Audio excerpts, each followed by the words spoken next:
आप देख रहे हैं न्यूज नाउ 24/7। ताज़ा खबरों के लिए हमारे साथ बने रहें। समाजवादी पार्टी के नेता और पूर्व सांसद एसटी हसन ने वक्फ संशोधन विधेयक पर तीखी प्रतिक्रिया दी है। उन्होंने इसे असंवैधानिक करार देते हुए कहा कि संभव है कि सुप्रीम कोर्ट इस विधेयक को खारिज कर दे। उन्होंने केंद्र सरकार पर निशाना साधते हुए आरोप लगाया कि मुस्लिम समुदाय को प्रयोगात्मक प्रयोगशाला बनाया जा रहा है और ये विधेयक देश को बर्बाद करने का एक तरीका है। हसन ने इस मुद्दे को एक बड़ी साजिश करार देते हुए कहा कि एक दिन यह स्पष्ट हो जाएगा कि देश को कमज़ोर करने के लिए विदेशी ताकतों के साथ कौन कौन लोग शामिल थे। उनकी ये टिप्पणी वक्फ संपत्तियों के नियमन और प्रशासन से जुड़े विधेयक को लेकर हो रही बहस के बीच आई है, जहां विपक्षी दलों और कुछ मुस्लिम संगठनों ने इसे अल्पसंख्यकों के अधिकारों के खिलाफ बताया है। जाएंगे सुप्रीम कोर्ट और हो सकता है वहां से इंसाफ मिले और ये बिल वहां से रिजेक्ट हो जाए। असंवैधानिक बिल तो है ही है,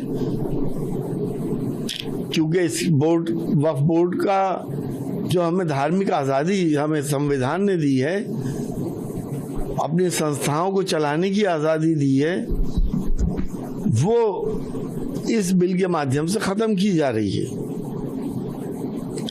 यहाँ पे कोई भी दूसरे धर्म के ट्रस्ट के अंदर या बोर्ड के अंदर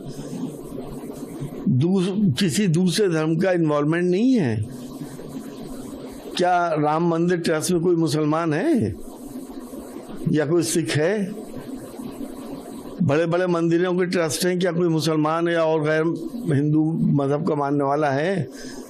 वक्फ बोर्ड के अंदर आपने एंट्री दे दी हिंदुओं को भी, और जो आपने 3 सांसद और 2 विधायक कंपलसरी बताए हैं, उनके लिए भी आपने ये नहीं लिखा। पहले तो ये था कि मुसलमान होंगे, अब वो सांसद और विधायक भी दूसरे मजहब के मानने वाले हो सकते हैं।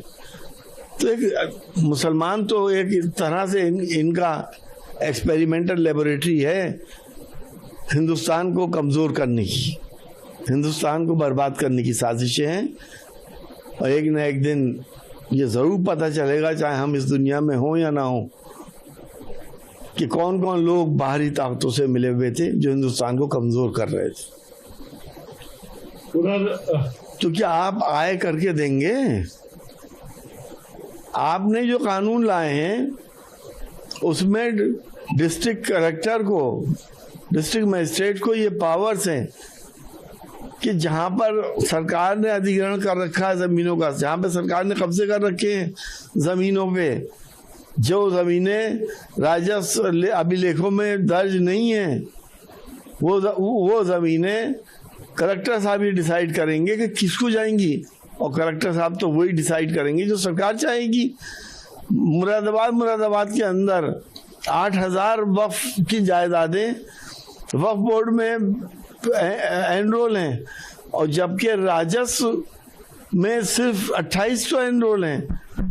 बाकी पे तलवार लटक गई, कब छीन ली जाए।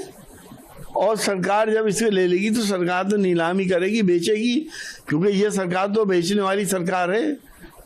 और इन्होंने हर चीज़ बेची, इन्होंने रेलवे की ज़मीनें बेच डाली, इन्होंने और ट्रस्टों की ज़मीनें बेच डाली।